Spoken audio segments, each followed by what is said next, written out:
The final piece in our upgrade for our ambulance was to do a 4-inch lift, put a new bumper in the front, as well as to replace the dual tires at the back with singles.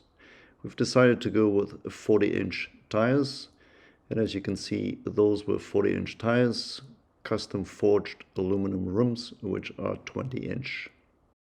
And there's the end result.